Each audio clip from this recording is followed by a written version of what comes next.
Shalom Bapak Ibu kasih Tuhan. Pada kesempatan yang indah ini, mari kita memuji Tuhan dan menyembah Yesus. Kita patut mengucap syukur buat kebaikan Tuhan di setiap hari kita. Mari kita berdoa. Tuhan Yesus, terima kasih buat berkat-Mu Tuhan. Terima kasih buat hari ini Tuhan, kami masih bisa memuji dan memuliakan nama-Mu Tuhan. Kami hamba-hamba-Mu Tuhan membuka hati dan membuatkan kami Tuhan. Izinkan ke api Roh-Mu itu masuk dalam hidup kami. Biarlah kami bisa menulurkan segalanya yang Kau berikan pada kami Tuhan. Berikan kami hikmat, berikan kami sesuatu yang bisa kami bagikan bagi teman-teman kami, bagi semua yang ada di sekitar kami Tuhan. Yesus, terima kasih Tuhan. Kami telah berdoa dan mengucap syukur. Haleluya. Amin.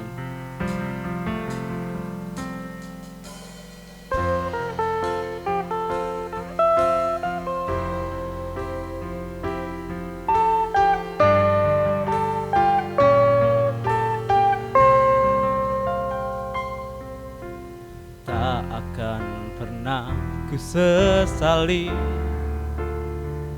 mengiring Yesus sepanjang hidupku, lewati lembah air mata, ku saksikan kemuliaan-Mu dinyatakan. Berapapun harga yang harus ku bayar, ku kan tetap setia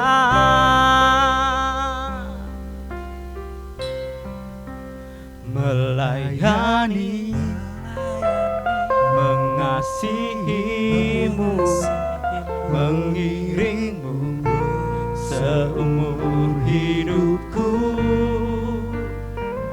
Janji-Mu kan tetap ku pegang teguh sampai ku dapat mahkota kehidupan.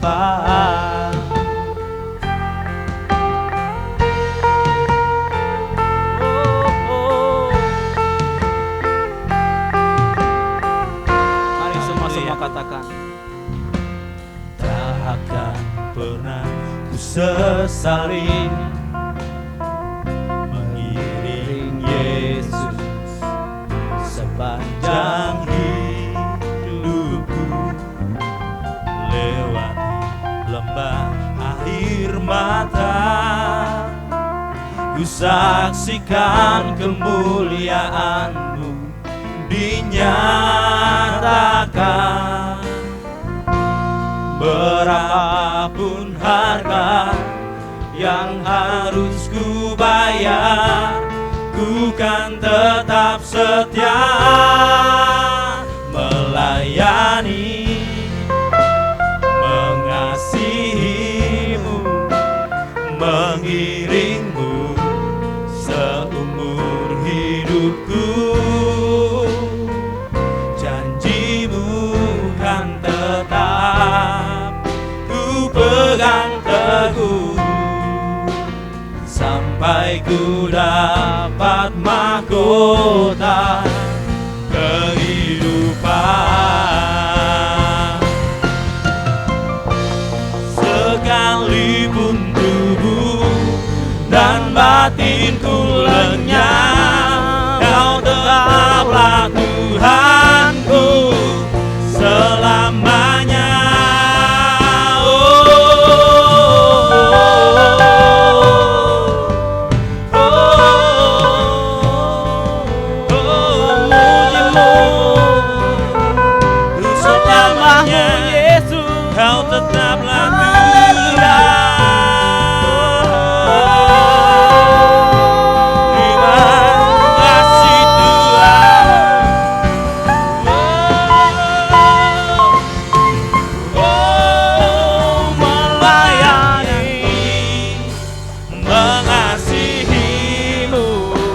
mengiringmu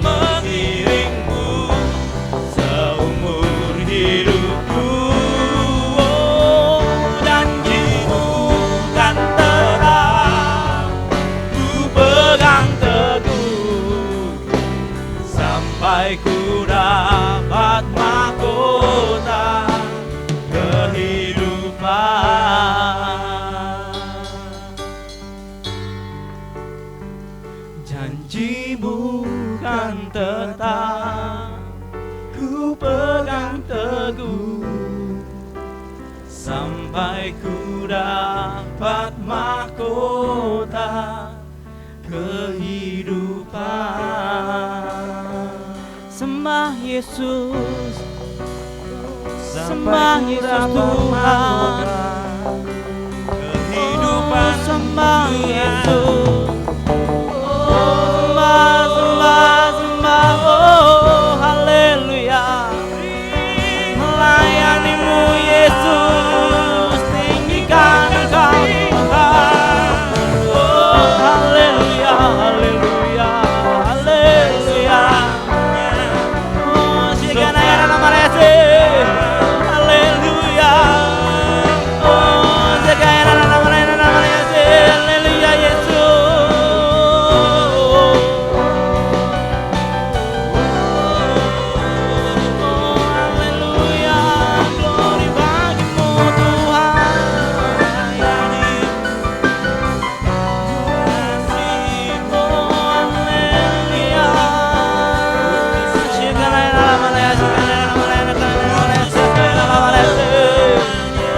Kami hambamu memujimu, meninggikan namamu. Haleluya, haleluya. Syekana nama yang syekana nama Yesus. Oh, syekana nama Yesus. Oh Yesus, sembah Yesus Tuhan. Sembah, sembah, sembah, sembah, sembah. Oh, terima kasih Tuhan buat kasih setiamu yang ada dalam hidup kami. Sekaya nalaya malase, sekaya nalaya malase.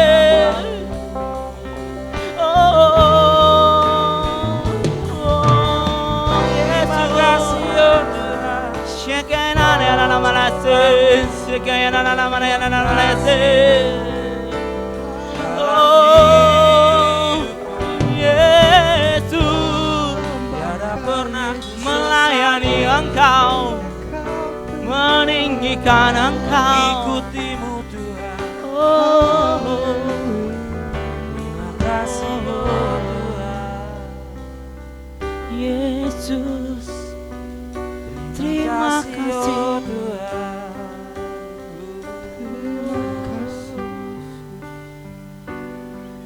Tuhan, ini hati kami Tuhan, telah memuji memuliakan namamu. Biarkan api rohmu ini selalu menyala dalam hidup kami Tuhan. Dimanapun kami berada, Engkau selalu campur tangan Tuhan. Ya Bapa, kami ucap syukur buat hari ini dan juga terima kasih buat kesempatan hari ini Tuhan. Kami bisa mengutarakan hati kami, memuji, memuliakan Engkau Tuhan. Terima kasih Yesus, terima kasih. Haleluya. Amin.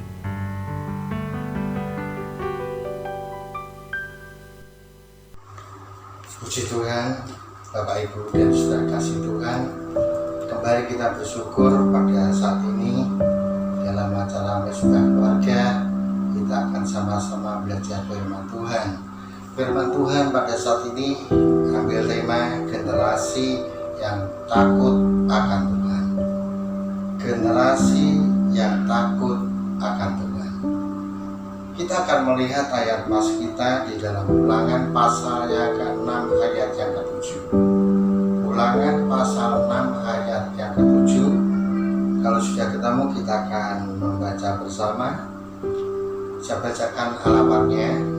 Ulangan pasal 6 ayat yang ke-7, demikian firman Tuhan. Haruslah engkau mengajarkannya berulang-ulang kepada anak-anakmu dan membicarakannya apabila engkau duduk di rumahmu, apabila engkau sedang dalam perjalanan, apabila engkau berbaring dan apabila engkau bangun. Amin. Puji Tuhan, Bapak Ibu dan Saudara kasih Tuhan. Firman Tuhan pada saat ini khususnya cenderung lebih pada Bapak dan Ibu. Tidak berarti anak-anak tinggal diam. Apa yang akan kita pelajari? Semuanya menyangkut di dalam keluarga. Karena generasi dari orang tua, bapak, ibu, anak, cucu, dan sebagainya. Nah, satu pertanyaan, kita diciptakan Tuhan ini tujuan untuk apa? Ini yang harus kita tahu. Saudara dan saya diciptakan Tuhan itu dengan tujuan apa? Dan supaya kita tahu persis jelas, kita akan lihat di dalam Yesaya pasal 43 ayat yang ke-7. Yesaya 43 ayat ke-7 demikian firman Tuhan, semua orang yang disebutkan dengan namaku yang kuciptakan untuk kemuliaanku, yang kubentuk dan yang juga kujadikan. Amin. Sudah kasih Tuhan, ternyata saudara dan saya diciptakan Tuhan dengan tujuan untuk kemuliaan nama Tuhan. Saudara dan saya diciptakan Tuhan dengan tujuan untuk kemuliaan nama Tuhan. Yang menjadi pertanyaan, apakah saudara dan saya sudah menjadi dan sudah melakukan untuk kemuliaan Tuhan yang kita perbuat? Saya berikan satu contoh lagi. Rasul Paulus menegaskan kepada jemaat di Efesus. Kita lihat di dalam Efesus pasal 2 ayat yang 10. Efesus pasal 2 ayat 10, demikian firman Tuhan, karena kita ini buatan Allah, diciptakan dalam Kristus Yesus untuk melakukan pekerjaan baik dan dipersiapkan Allah sebelumnya. Ia mau supaya kita hidup di dalamnya. Amin. Sudah dikasih Tuhan, saudara diciptakan oleh Tuhan di dalam Yesus Kristus untuk melakukan apa? Pekerjaan baik. Ya, secara jujur kita masih banyak sekali belum bisa melakukan pekerjaan yang baik. Sudah dikasih Tuhan, apa yang sudah kita baca, dua contoh ayat mulai dari ayat 4 sampai baru yang kita baca, kehendak Tuhan untuk hidup bagi kemuliaannya tidak hanya satu generasi saja, tidak dari orang tua, bapak, ibu, kemudian anak, tidak hanya satu generasi saja, tapi kehendak Tuhan untuk hidup kemuliaan nama Tuhan adalah dari generasi ke generasi, dari orang tua yang terdiri dari bapak, ibu, anak, cucu, sampai cicit dan seterusnya. Ini yang Tuhan kehendaki. Nah, sudah dikasih Tuhan. Satu pertanyaan, siapa yang bertanggung jawab? Sudah dikasih Tuhan, siapa yang bertanggung jawab untuk generasi-generasi yang akan kita bentuk? Yang tanggung jawab adalah orang tua, ada di pundak orang tua.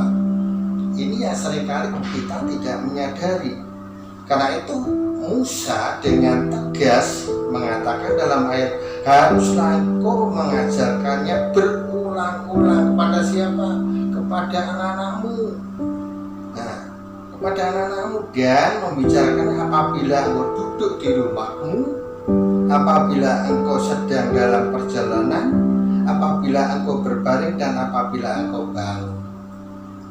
Nah, sudah dikasih Tuhan, bagaimana kalau misalkan orang tua tidak merasakan itu bukan tanggung jawab saya, untuk anak-anak saya takut akan Tuhan itu dia akan berjalan sendiri? Tidak seperti itu.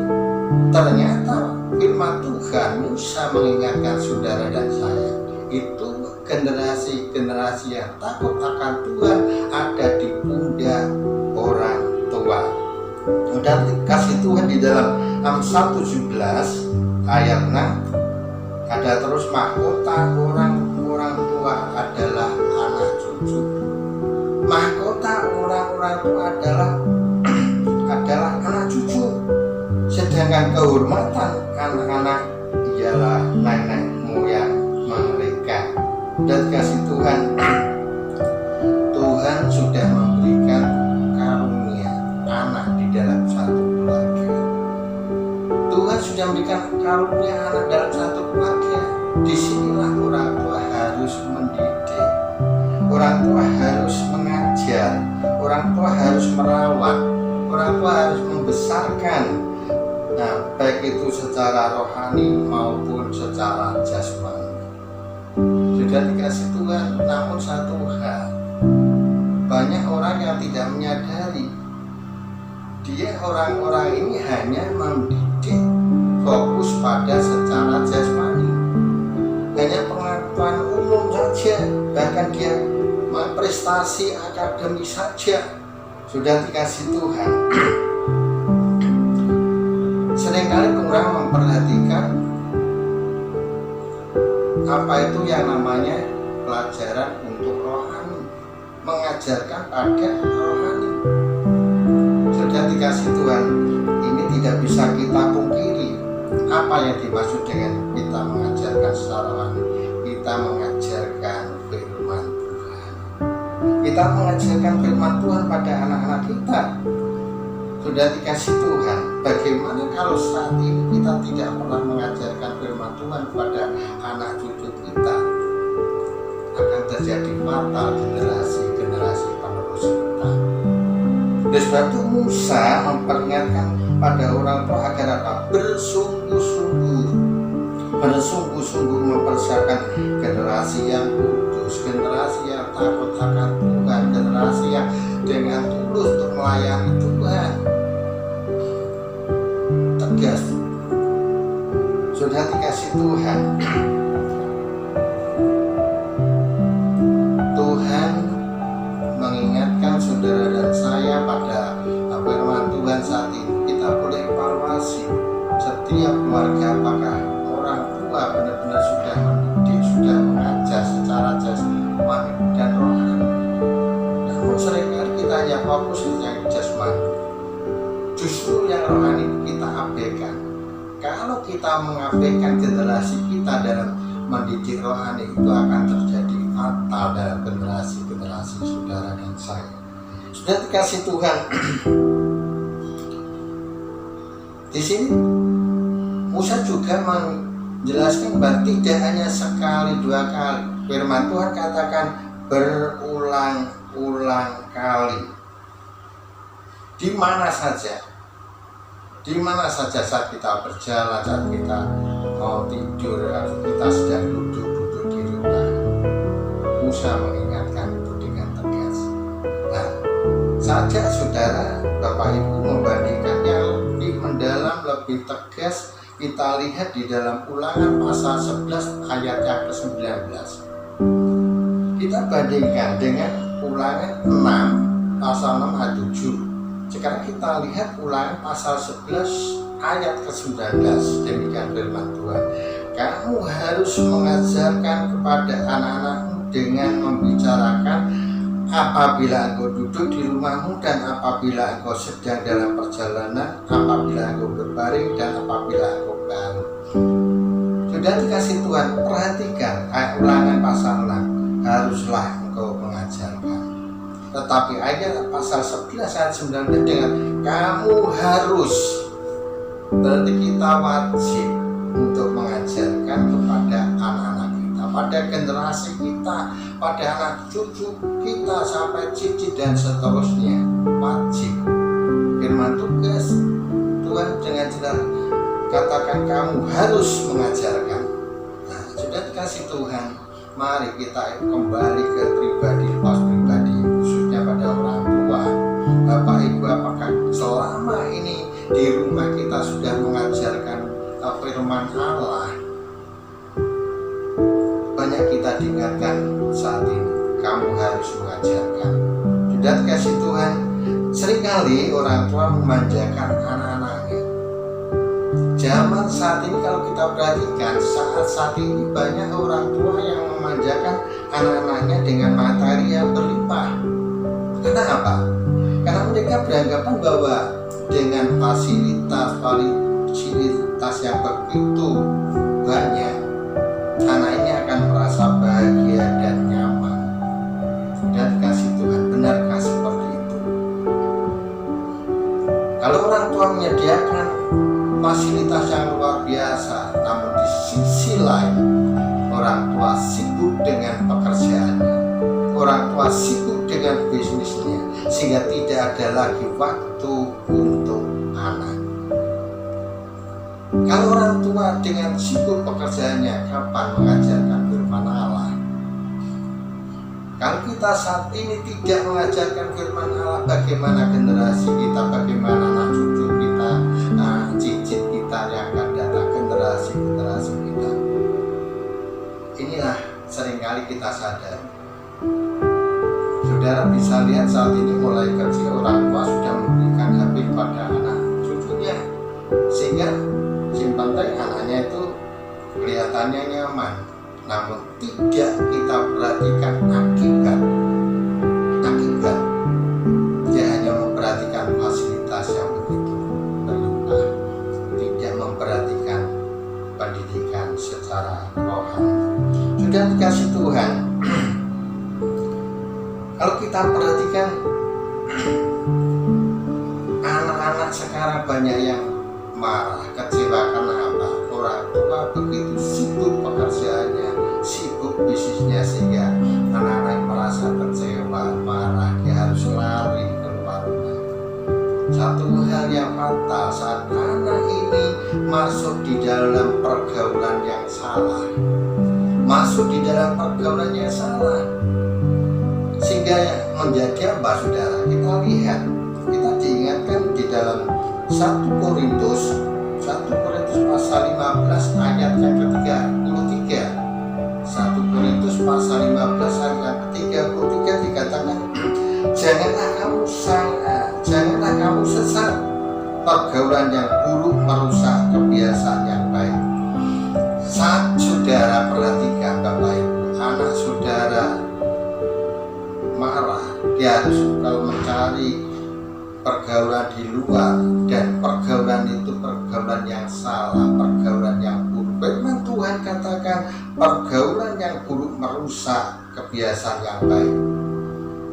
Kalau mungkin anak-anak saudara biasa rajin ibadah, rajin membaca firman Tuhan, rajin berdoa, rajin melayani Tuhan, tapi tiba-tiba kemudian mereka meninggalkan semuanya karena satu hal. Ternyata kalau kita bukan salah anak itu, ternyata orang tua kurang memperhatikan anak karena terlalu sibuknya, sehingga anak ini menjadi kecewa, dia harus lari ke rumah, dan fatalnya dia harus bergaul dengan pergaulan yang salah, pergaulan yang buruk. Firman Tuhan, pergaulan yang buruk bisa merusak kebiasaan yang baik. Memuji Tuhan, berdoa, baca firman Tuhan, ibadah semuanya karena apa? Karena salah di dalam pergaulan. Sudah dikasih Tuhan, saya berikan contoh di dalam kehidupan keluarga Imam Eli. Saya berikan contoh kehidupan keluarga Imam Eli ini menjadi suatu pelajaran berharga buat Bapak Ibu. Sudah dikasih Tuhan, Imam Eli ini tidak secara konsisten. Imam Eli tidak mau menegur dan memperingatkan anak-anaknya. Siapa anak-anaknya? Anak-anaknya adalah Hofni dan Pinehas.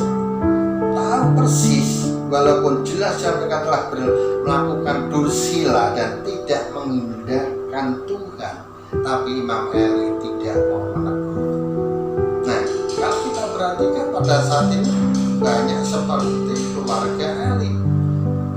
Kita tidak menyadari banyak sekali anak-anak ini sudah melakukan yang tidak benar, tapi kita enggan menegur, kita tidak konsisten.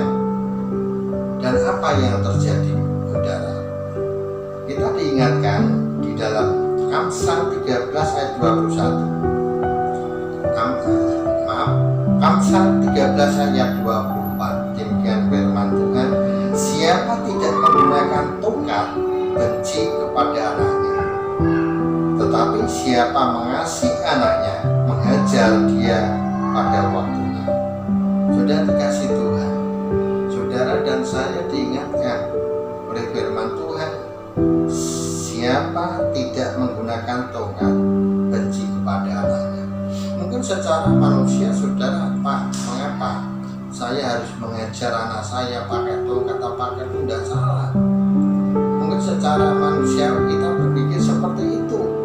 Nah, ternyata firman Tuhan, tetapi siapa mengasihi anaknya menghajar dia pada waktunya. Artinya apa? Pada saat anak-anak itu melakukan yang berlawanan dengan firman Tuhan itu patut kita hajar. Bahkan Tuhan Yesus sendiri berkata, orang-orang yang saya kasih, kata Yesus, dia harus kuhajar. Sudah dikasih Tuhan, ini yang harus kita perhatikan. Sebab apa? Tongkat dan teguran mendatangkan hikmat, tetapi anak yang dibiarkan akan apa? Mempermalukan keluarga. Coba kalau Bapak Ibu saudara perhatikan anak-anak, biarkan saja, biar bebas, apa akibatnya? Dia akan mempermalukan keluarga. Tetapi pada saat dia melakukan yang tidak berkenan di hadapan Tuhan, tongkat itu kita gunakan, dia akan memperoleh hikmat yang luar biasa. Bapak Ibu dan saudara dikasih Tuhan, kasih dan teguran itu harus seimbang. Kasih dan teguran itu harus seimbang. Mendidik, mengajarkan firman Tuhan pada anak harus sedini mungkin. Apa maksudnya? Inilah kesempatan atau langkah yang tepat untuk mempersiapkan generasi yang takut akan Tuhan. Dan kasih Tuhan, kalau kita perhatikan dan sebenarnya kita bersyukur ada acara misbah keluarga. Nah, disinilah peran orang tua. Orang tua harus, orang tua wajib rumah itu menjadi pendidikan rohani. Rumah menjadi pendidikan rohani. Rumah menjadi misbah keluarga.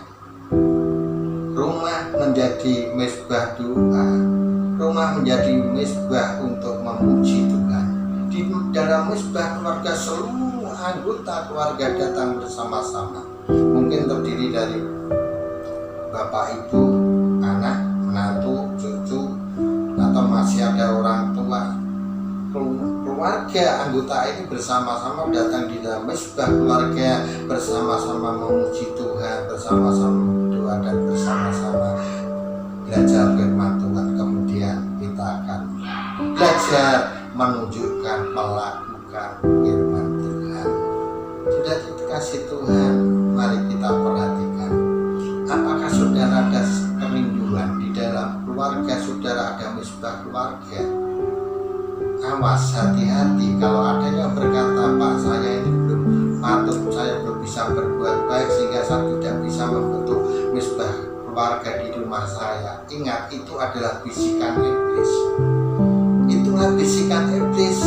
Atau mungkin, Pak, saya belum bisa memuji dengan baik, saya belum bisa berdoa. Itu semuanya adalah bisikan iblis. Bapak, ibu, orang tua merupakan tanggung jawab muda untuk generasi yang takut akan Tuhan. Bapak, ibu, dan sudah dikasih Tuhan, mari orang tua harus menjadikan rumah itu pendidikan rohani. Artinya apa? Rumah itu harus menjadi misbah keluarga. Ada pujian, ada doa untuk belajar firman Tuhan bersama-sama. Sudah dikasih pendidikan rohani yang dimulai dari keluarga. Pendidikan rohani yang dimulai dari misbah keluarga. Disinilah akan membentuk generasi yang takut akan Tuhan. Mari, sudah dikasih Tuhan, kita akan bersama-sama membentuk keluarga kita menjadi misbah keluarga. Rumah kita menjadi pendidikan rohani, kita bentuk misbah keluarga, supaya anak cucu kita, generasi-generasi penerus kita menjadi generasi-generasi yang takut akan Tuhan. Puji Tuhan, kiranya Tuhan memberkati. Mari kita akan sama-sama berdoa.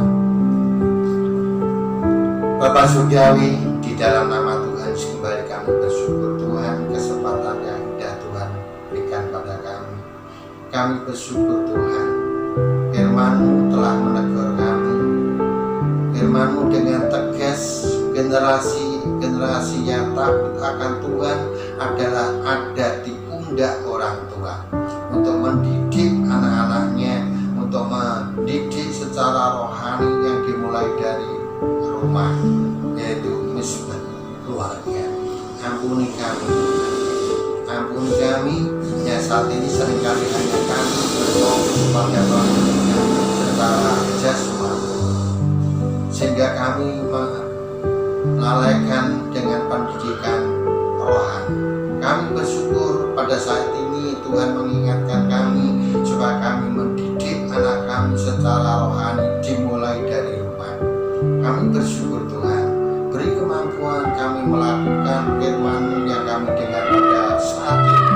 Kami percaya Tuhan, Roh Kudus-Mu akan memberikan kekuatan pada kami. Roh Kudus akan menuntun kami, Roh Kudus akan membangkitkan kami, sehingga kami akan mulai mendidik rohani di dalam keluarga, di rumah kita menjadi misbah keluarga. Terima kasih Tuhan, terima kasih. Sementara hamba-Mu berhenti berbicara, namun kami percaya Tuhan, Roh Kudus-Mu akan berbicara terus di dalam keluarga masing-masing yang saat ini ikut di dalam acara misbah keluarga.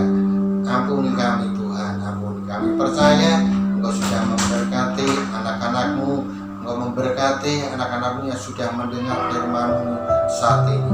Terima kasih Tuhan, terima kasih. Di dalam nama Tuhan kami berdoa dan mengucap syukur. Haleluya, amin.